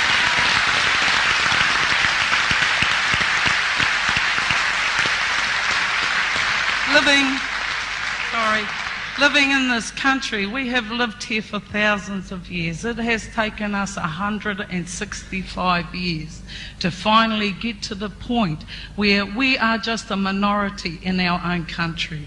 Our leaders today, in fact, Taliban said that the claims by Mr. Peters is political posturing at its very worst. We are the party that is coming out for all minority groups and saying, come with us, come with the tangata whenua, because we have been here for thousands of years.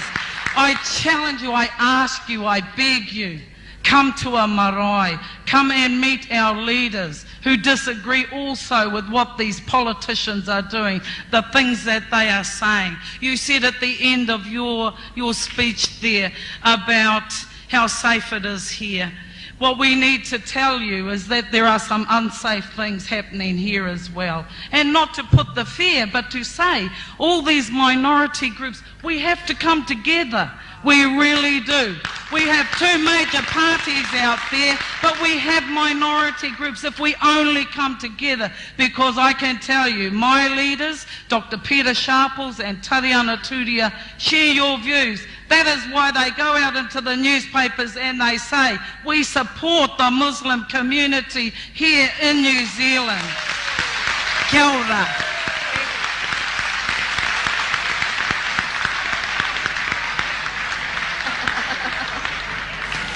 Did you get the message? Assalamu alaikum, sister. It's not only in Afghanistan that we have strong women. First of all, I have to tell you, you have to be grateful to God for this donkey because he gave you the chance. And we all have to have some chance in our life to come to Islam. But what I wanted to ask you, I'm not very political. I wanted to ask you because you're involved in women's rights.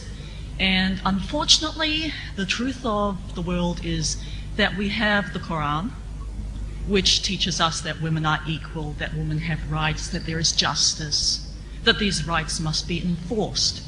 But unfortunately, we also have culture in a lot of areas which is used to override this. In some cases, they pervert the religion to support their cause, as every religion has been perverted throughout history. And as an ex-Christian, I can say that nobody actually believes that the Inquisition was a Christian thing to do either.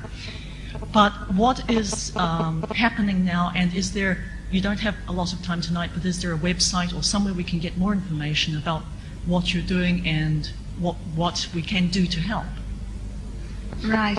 I do have my own website, which is www.yvonneridley.com.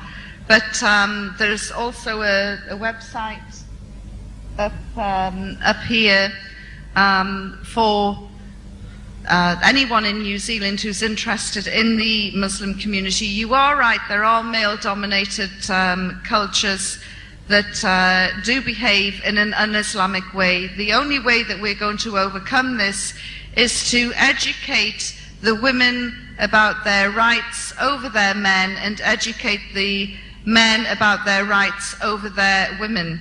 And education is very important, and that is the way forward. But don't anyone run away with the idea that oppressed women are only from the Muslim communities. I could take you back to my hometown in the north of England, and you would see that it is something that isn't exclusive to Muslim communities. It's a global problem. Yes, Yvonne. I listened to quite a few of your statements here, and it sends the mind wandering all over the planet. When you mention Belmarsh, there's also a place in Scotland called Dungavel. It's on a place with Paramarimarimo. And when you look at these different governments, or parliaments, or White Houses, you make the very valid point they're not to be trusted, nor is the media, as the media is only there to dictate what the people want to hear.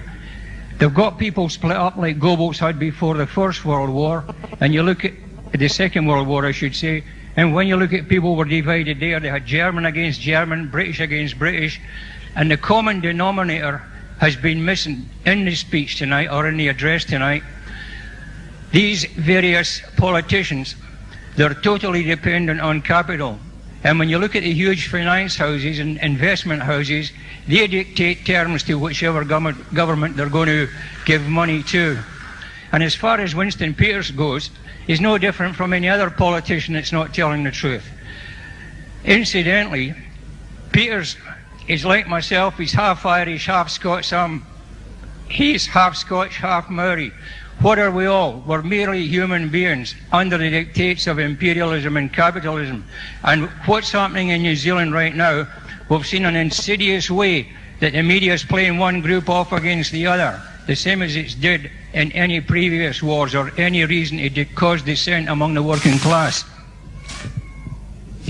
I agree wholeheartedly with what you say, and you know, if we have a bad media, it's our fault. If you don't like what you read, send in a letter and complain. You actually can change the media if you do it collectively and demand a better service. Editors do monitor the volume of letters that come in, and if they get a lot of letters on one particular theme, even though they might only print one or two, they will be aware that there is concern there. So it's important not only to use places like this as an arena to sound off, but also to put your feelings in letters and send them off as well. Assalamu alaikum, Yvonne. I have a question for you. The American spin doctors have advised President Bush to stop using the phrase war on terrorism and call it struggle against extremist violence. If struggle means a jihad, do you think the Americans are now launching their own jihad movement? Your comments, please. Thank you.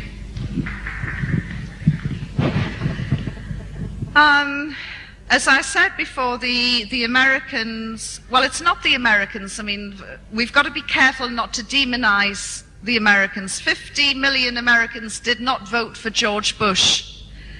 So, you know, we must remember that. And it's bad enough that we have to talk about him now. It must be hell actually having to live in a country that's been run by him when you haven't voted for him. American imperialism has been at the heart of most of the world's wars in the last century. And in fact, if you look at American foreign policy for the future, they use a term called full spectrum dominance. And this is what they are setting out to do, full spectrum dominance. And it means they want to control the land, the sea, the sky, and outer space. They want to control it all. But it isn't for the Americans, because don't believe all this rubbish about the American dream. We all see the Hollywood images of large Manhattan apartments with 6 friends living and having happy lives and all the other Hollywood images. The reality is over 50 million people in America are without basic health care. Infant mortality rates are higher in some states than in parts of Latin America. Black men in Detroit have a lower life expectancy than men living in Bangladesh. The American dream is only for a select few, for the American imperialists, for the neocons who are in the White House. And don't even think that they care about the armies that they send out to invade Muslim lands. These soldiers, there are 40,000 soldiers called green card soldiers. These are kids from Guatemala, Mexico, and other countries who have been promised fast-track citizenship if they join up for Uncle Sam. So, you know, there are 2 levels. There are the neocons, and then there are the ordinary people. And as I say, more than 50 million Americans did not vote for Bush, so we should really be careful to differentiate. Yvonne, I have a son and 2 daughters. I cannot imagine living in a system where my son would feel it his duty to express his disapproval of my daughter's boyfriend by killing her. When will honest killings cease in the Middle East? Well, it's not just the Middle East, it's across Asia as well, and it's not just a Muslim problem. It's a cultural problem. And it's actually not just reserved to those areas, because it is a much wider problem. But please, for one moment, don't think it's a Muslim problem, and please, for one moment, don't think that honor killings have anything at all to do with Islam, because they certainly don't. How do you explain your life after being a Muslim, doing your day-to-day activities and praying 5 times in a day and continue your profession? Because a lot of women who are not Muslims may believe that if they join Islam, they're not able to continue their profession, or they're not able to do their own day-to-day activities. How do you explain your life after being a Muslim? Thank you. There is absolutely nothing that a Muslim woman can do that a Western woman can't, and vice versa. We all aspire to pray 5 times a day. Sometimes I get there, sometimes I don't. Each day I'm evolving and developing to improve myself as a Muslim. But wearing a hijab does not weigh me down and prevent me from doing things. And I was just saying to somebody a few days ago that I still do things like whitewater rafting, like windsurfing, and I wear my hijab, and it doesn't tip over the sails. You know, it can be quite an asset, in fact. There is nothing that women around the world cannot do if they set their minds to it, and whether they're Muslim, Christian, Jewish, atheist, Hindu, Sikh, there's nothing that any of us can't do. I come here not as a Muslim, and I came here to learn about Muslimism and not about politics. But what does fascinate me is that the realm of suicide bombers that are going either, be it in the Middle East, be it in London, wherever, and who do it in the name of Muslim, how they can justify that to themselves, and how we can, as a caring populace, change that very culture, because it seems, as an outsider, to be so imbued in them. They don't care what it does to their families, nor to anybody else, the other people that they kill. And I think it's a very real problem for the world to try and give that sense of caring back to those disaffected people. Mm-hmm. No, I mean, that's a great question, and you can't just lump all of those people into one area. I actually looked into the background of a so-called suicide bomber in Palestine 2 years ago to try, and it was research I was doing for a book, to try and understand what makes a young man want to blow himself up. And this particular young man, his father had cancer, but it was curable. All he needed to do was to walk out of his house, go across the road, go through an Israeli checkpoint, and go to the hospital 5 minutes away every day for chemotherapy, and his cancer would be cured. The Israeli checkpoint refused to allow him through, and eventually the cancer went from being curable to terminal. Now I want you all to imagine this is your father. This is your father who's suddenly gone from having curable cancer to terminal cancer. You're watching him die. There is nothing you can do. The soldiers at the Israeli checkpoint are refusing to let him through for treatment. And I actually had some non-Muslim students from Bristol University. I was telling them this tale, and I said, come on, what are you going to do? Your father is dying in front of your eyes. What are you going to do? And one of them said, well, I would write to the UN. And I said, well, that's very nice. Israel has violated and ignored more than 72 UN rules and regulations. They're not going to take any notice of the UN, not for your father. Come on, what are you going to do? And they were getting really upset and agitated. And really, one of them was nearly in tears because he could see, it's my father, what am I going to do to help him? And his father died, the most excruciating, painful death imaginable, because he didn't even have painkillers. I'm not justifying what that young man did,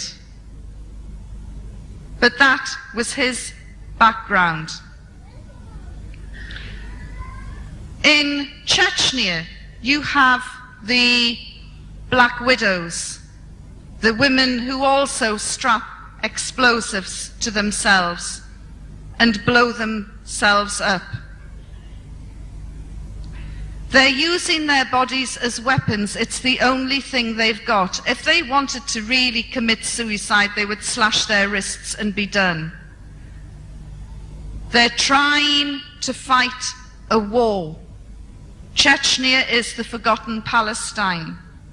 You look at every single profile of a so-called Chechnyan Black Widow. Invariably, their husbands have gone, disappeared, murdered by the Russian army. When the Beslan school atrocity happened, and over 300 children died in that horrendous situation last year, nobody would have cried harder than the Chechnyan mothers, because in the last decade they have lost 42,000 of their children. They know what the pain is like. And when you've lost your children and your husband, and you've been gang raped by drunken Russian soldiers, maybe there is nothing left inside, and you want to fight back, and you fight back the only way you think you can. I'm not justifying it, but look at the backgrounds of these people. The London bombings, the only surprise was that it didn't happen sooner. We knew it was linked to the illegal war in Iraq. And you know, we've had 2 minutes silence for the innocent victims, more than 3,000 in 9/11. We had 2 minutes silence for those beautiful young people who perished in Bali, for the people who were killed in Kenya, Indonesia, Madrid, and now London. And then yesterday, another unexpected innocent victim of the war on terror, a young Brazilian man who was buried just a few hours ago in his hometown after being shot dead by British police. We've had 2 minutes silence for all of those people. But what about the deafening silence of the hundreds of thousands of innocents who've died in Palestine, in Iraq, Afghanistan, Chechnya, Kashmir, Uzbekistan?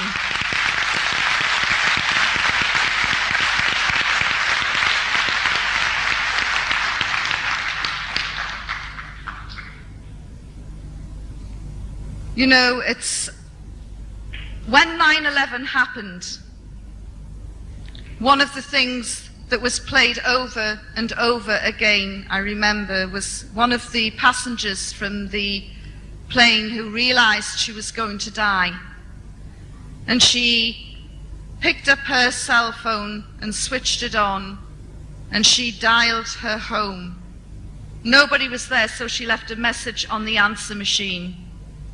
And she left a message of love to her family. It was her final words on this earth, messages of peace and love to her family. And that message was played again and again, and it still brings tears to my eyes when I think of how helpless she must have felt, an innocent victim of 9/11.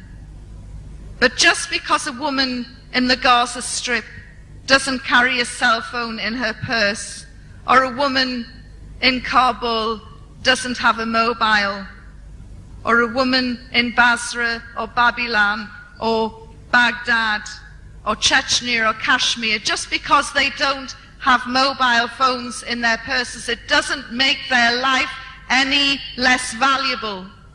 But unfortunately, in this unequal world in which we live, the life of a Westerner is worth so much more than the life of a Muslim. Muslim blood is very cheap.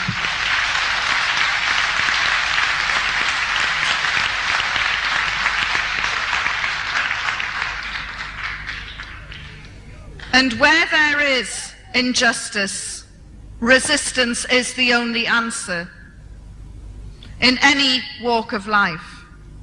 Fortunately, in places like New Zealand, our resistance can take place by writing a letter to the newspaper, by phoning a late-night phone-in show, by signing a petition, by marching, by voting in the elections, as long as you vote for the right candidate.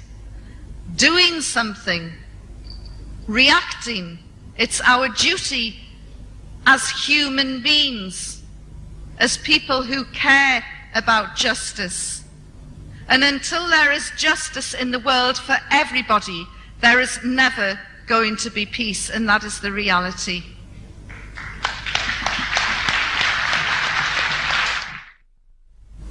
About yourself and in your relationship with a god or religion. It says in this newspaper article that you have a certain amount of disorder in your life in relation to cigarettes, alcohol and relationships.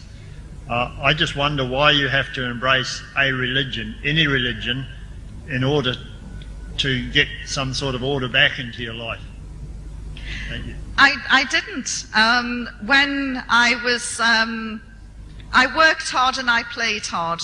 And because I worked hard and I played hard, it had a knock-on effect, and I had a disastrous private life. But that was while I was a Christian, you know, the twice-a-month practicing Christian. I only sorted out most of those problems, apart from the cigarettes, when I embraced Islam. And the reason, I didn't think that that would actually happen as quickly as it did.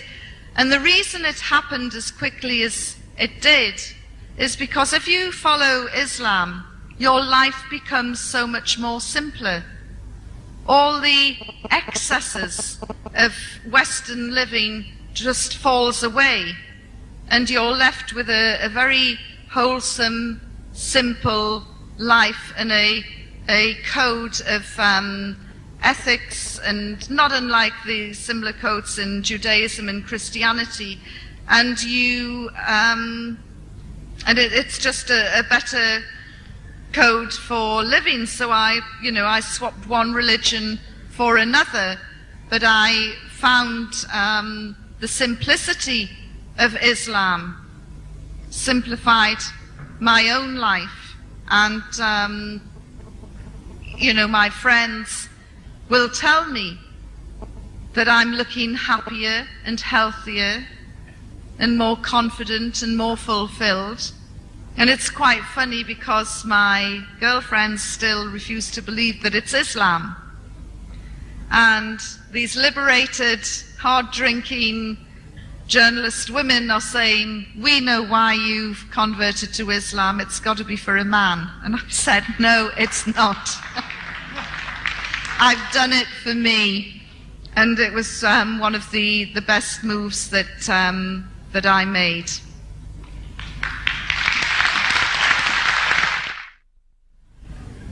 Was Islam hard for you to learn? Islam is it's a challenge, and each day we meet that challenge full of optimism, and we try and evolve and develop and strive towards being a perfect Muslim. I am a long, long way from that, but I am striving and trying every day, and I will get there, inshallah. So make dua for me. Thank you, my girl.